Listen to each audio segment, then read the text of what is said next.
The Borderlands franchise has established itself as a pioneer in the looter-shooter genre, promising a gazillion guns and delivering. And sure, it's had its ups and downs, like making a movie so bad you thought it was done on purpose to tank the company. Can you grab my badonkadonk? Or the spin-off that was so bad you would thought it was done on purpose to tank the company. I wish I ate more tacos! But it's the world that they created early on that is so unique that it resonated with fans so much that they are almost forgiven for these hiccups. Almost. This has to happen now! Don't judge me! The series is no stranger to spin-offs either, but this one I think might have been the trickiest to pull off, taking the character fans are probably most polarized on and making an entire game around her. Yeah, sure, you can say they had pretty positive results with their test run, but this was still kinda risky. Maybe not $150 collector's edition without the game risky, but you're still hoping there would be some interest in your game. And even if there is interest, that doesn't guarantee that it's going to translate to sales. I mean, I actually really like Tiny Tina. I find her to be a very fun and interesting character. And I didn't play this game at launch, but to be fair, I rarely play anything at launch. I guess I'm not a real fan for not wanting to pay $60, $70, or $80 for games. My bad. Well, it's been some time since it was released, so I don't have to. This game constantly is on sale now, and it was even given away for free on the Epic Games Store. But the question is it worth playing? So, join me as I take a look at Tiny Tina's Wonderlands. Tiny Tina's Wonderlands is the sequel to the spin-off of the DLC of Borderlands 2, Tiny Tina's Assault on Dragon's Keep. In it, you're playing a tabletop RPG, Dungeons & Dragons inspired game called Bunkers and Badasses with Tina as the dungeon master. So everything takes place within this fantasy world that Tina's crazy little ass is coming up with, most of it on the fly. You are known as the newbie of the group and start literally as a gray figure, accompanied by Valentine and Fret. You're about to defeat the Dragon Lord who uses his magic to raise the undead, and right before all is lost, Queen Butt Stallion shows up to save the day with the Sword of Souls, and imprisons Dragon Lord for centuries. Which takes us to the tutorial level where you are labeled the Fate Maker, and you go through taking down skeletons who are trying to awaken the Dragon Lord. Even though you defeat them all, they still manage to awake him and he just disappears. You are then tasked by Queen Butt Stallion to retrieve the Sword of Souls and repair Brighthoof. After you do so, the queen decides to knight you, and as she goes to do so, the Dragon Lord reappears, stealing the sword and using it to cut the queen's head off. He then takes it back to his base where he threatens to use the sword's power to forever destroy the Wonderlands because he's tired of being the villain of the story. So there is definitely a whole lot of fourth wall breaking here, as you would expect from a game like this, but it gets even deeper than that, and that's really what I wasn't expecting. It really taps into Tina's psyche, and there are definitely some heartfelt moments within the story amongst all the Borderlands craziness. While it might not be the best story, it definitely will keep you engaged throughout the entire campaign. I really like the cast. They chose people who can play a specific part in the crazy and do it very well. I love Ashley Birch as Tina. I think she's great. I know online it's kind of split about Tina, but I really enjoy her. Will Arnett as the Dragon Lord is absolutely perfect. You get exactly what you expect from him. His voice and his style of delivery definitely fits nicely within the Borderlands world. He's a great villain. He's easily the second best in the franchise behind Handsome Jack, of course. Actually, I'll make my own introductions. Thank you very much. Andy Samberg's Valentine is pretty good. He's fun. He's always trying to figure out what's going to come next. The same goes for Wanda Sykes as the robot Fred. They're always just questioning Tina's decision and her storytelling, and that dynamic was entertaining. I will say though, it does feel like they might have gone to the well with that a little bit too much by the end of the story, but it was a fun way to keep you on your toes because you just simply don't know what the hell crazy ass Tina's going to come up with next. Don't let him get away! After him! Don't chase him! Too much running is bad for your sweet little knees, you know. I will chase this man until my knees are dust if I have to. No. What surprised me after the opening cutscene was not having these two with you throughout the journey. They're just kind of talking heads. I felt that they could have been cool allies to be running around and fighting alongside you to establish an even stronger connection with these characters, but instead they just kind of pop up in every once in a while. But the biggest shocker, and the one edition fans of the series unanimously love, was the fact that for the first time ever, instead of picking in a pre-established character, you get to create one. Like I said, you start off as a gray character, and you start by choosing a class, which gives you a backstory, but most importantly determines your skill tree and your attributes. Each class gives you 2 action skills you can choose from to do, and then later on, once you reach a certain level, you get to choose yet another class added to the character, giving you 2 more action skills to choose from. Plus, there's a bunch of passive abilities that will help you shape your character and the way you want to play. Stuff like dealing extra elemental damage, increased reload speed, faster health recovery, and you can even add companions, which I ended up doing twice, so I had 2 little guys flying around me helping me out, which I found to be very cool.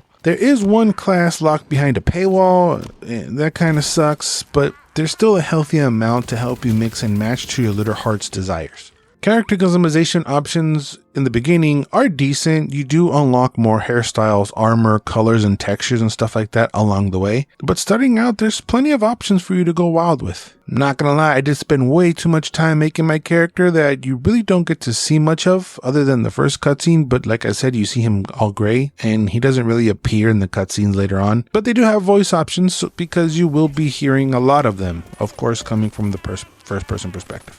You shall have extra peanut butter this night.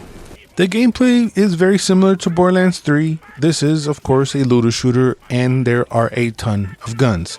Each gun has different tweaks to it. Maybe the fire rate is different, elemental damage, plus special effects and cool extra things that it does depending on its rarity. Like maybe it can heal you depending on the damage you do, or when you reload, you chuck the gun and it becomes an explosive. Just a ton of little things like that that each gun brings to the table. Some have alt fires you can change as well, so you're constantly picking up new guns and comparing them to the new ones you already like. And you end up doing this with every single item. The wards are your shields, basically. Some of them also have special abilities as well. There's the rings and the amulets that give you your stat boosts. And also new to the series are melee weapons. You could melee before, but this time around it's done properly. Like if you want, your main weapon could be your melee weapon. You can build up your character to have melee buffs and just be lethal with whatever weapon you want. A sword, a hammer. I mean, they're all really, really cool. And they also have a ton of different effects and whatnot. They just feel way more important and powerful this time around. They took the grenades out, so instead of grenades you have spells. These also you pick up and equip and offer another attack or boost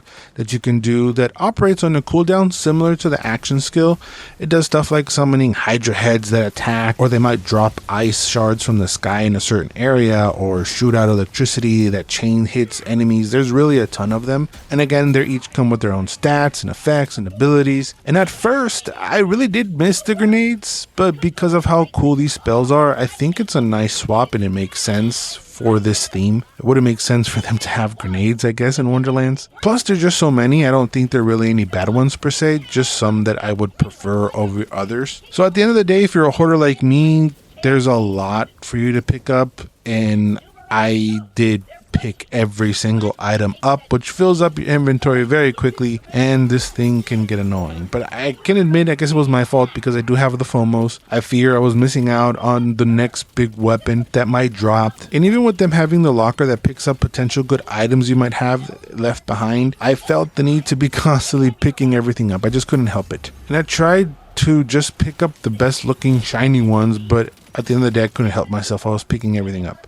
Once I found what I liked, I was locked onto those weapons for a while. It really would take something really good for me to swap it out. So you are playing with these guns for a long period of time, and it all comes down to personal preference. Even if a gun came out of a shiny chest that is usually hidden or tucked away after defeating a boss, or if it came out of one of the loot dice that spits out random items at you, that didn't guarantee that I was going to use it. Since the loot is randomly generated, I never knew if the next big thing that drops is what's going to get added to the rotation. That's really why I felt the need to pick up every single thing. And since I'm playing solo, it's all mine. I didn't have to share. I know all these items and stuff sounds like a lot, but it's really not. They really do ease you in and slowly introduce the items to you. I would even say maybe even too slow. You start out being able to only equip 2 guns, and then it takes a long time before you get all 4 slots for them. And I really did need them. I like to have a healthy variety of guns, not just stick to one type.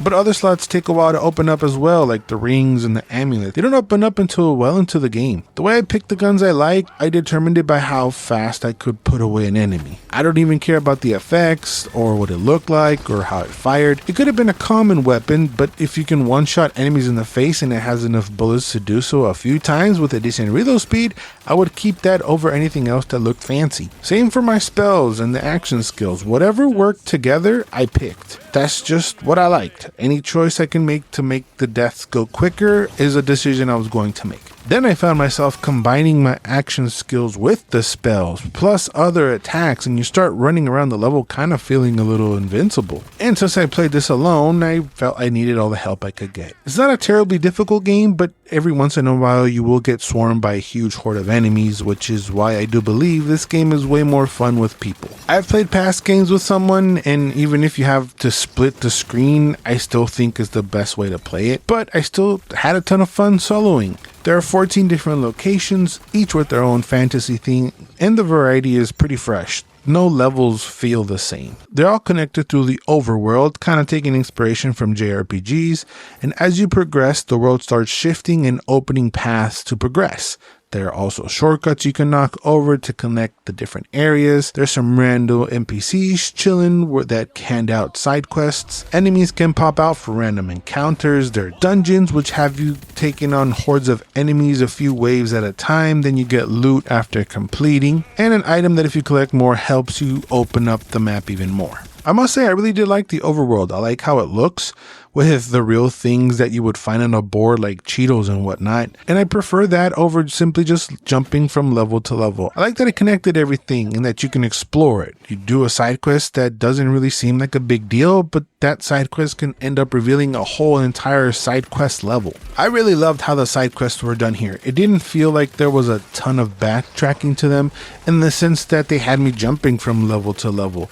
They're all contained within their level, and if you time it right, there's really no need to go back to any level at all. Brighthoof serves as your hub world. You have the pub where you can customize your character, the blacksmith that helps you upgrade weapons and inventory and stuff, and there's a bounty list that drops a few side missions. So if you visit Brighthoof often enough, you will get side missions to the next level you're going to visit. So as long as you're ahead of the curve, you're fine. You visit the level, and as you explore and open up the map, there are more side quests given to you in the level to do in that same level. They don't have you going from location to location like a pendejo. The maps feel way more detailed and condensed. There's really no empty spaces, and I love that way more than the big sprawling and sometimes empty maps of the past games. Everything you need for that level is there, and if you sniff out all the collectibles to get while you're there, you can easily 100% the level by visiting it just the one time. There's really not much backtracking needed. The vehicles are also gone. You can reach any point on the map on foot, and the level sizes also vary. Some feel very, very, very huge, while others feel more contained and linear. Really only Brighthoof and the Overworld is kinda where some of the backtracking occurs because these are constantly changing as you progress through the story. There's a total of 62 quests. 10 of them are part of the main story quests, and the other 52 are our side missions. But they all kind of feel the same in structure. There's a lot of follow this guy to go get the thing to kill the thing, to go kill the thing to get the thing, or collect the things to get the thing, destroy the thing to get the thing, that type of stuff. Which is, I guess, is every video game, if I'm honest, just a way to find excuses to do fun shit, and the fun shit in Borderlands is to run around and shoot people in the face. But if you do not like the Borderlands comedy or the way of its writing, well, then you won't like this game's writing. It's textbook Borderlands. The Borderlands style is very 50-50. You either love it or hate it, and it varies from line to line. Wonderlands, I will say, is less cringe than past entries, but the outrageous style is still very much there. This is the opposite of respect nature. Compost these phony bags! I personally enjoy the Borderlands writing overall. I understand what they're trying to do. Even in the entries that suck, I usually know what they're going for. And this story here is fine. It's pretty basic hero stuff wrapped in the Borderlands crazy. There's a lot of goofy puns and a ton of references to fantasy IPs like the Smurfs, Pinocchio, and even The Witcher. The D&D theme is fun, is something that I was really gravitated towards. I love how it was used throughout every aspect of the game. Visually, storytelling, weapons, enemies. They went full tilt on the fantasy part and I loved it. But there's also a lot of generic looking NPCs as well. Some look and feel and even sound the same, but they're supposed to be different. But they're kind of uninspired looking dudes. You can just kind of tell where most of the effort put in with certain characters. Like with the enemies, I really like those. We're switching psychos for scary mushrooms, skeletons, and land sharks, and that was awesome. They throw a great blend of tiny, medium, and large enemies at you all at the same time. And when it comes to the bosses, it's a mixed bag. Some are outstanding and really fun. When it comes to the design of the level and the visuals and what you have to do to even get there, because not all bosses come from the main mission. Some of the best ones come from the side missions. For every awesome one, there's one or two that are kind of lame, that kind of die pretty quickly, or there's just not much to them. And I'm even including the final boss, the Dragon Lord, at the end. He was kind of lame. It's like the good ones stick with you and you remember them forever, and the rest of them you really don't. But the most disappointing part of this game comes once you beat it. And even though I do think there's a lot of stuff to do in this game, there's a lot of things to collect, there's a ton of side missions like I said, the fact that once you're done there's no new game plus is a bit surprising to me. It seems like a simple thing to do to add more to the game. I myself am not a huge new game plus guy, but I do enjoy the Borderlands ones. It's just something that makes more sense here because of the amount of guns and because they're randomly generated. You want to keep striving to get the best gear. But instead of that, you get chaos chambers, which are basically encounters you must do to go through different portals until you face a boss. There's different types of runs you can do and stuff like that. There's a crystal as their currency and you get to buy loot to continue the run. And after beating an encounter, you can add a modifier to make the run more difficult, therefore increasing your rewards. I really didn't find this too fun, if I'm honest. It felt pretty monotonous and unfulfilling to me. Just a ton of arena-based combat. I would have much rather just given me a new game plus to run through the campaign again over this, if I'm honest. I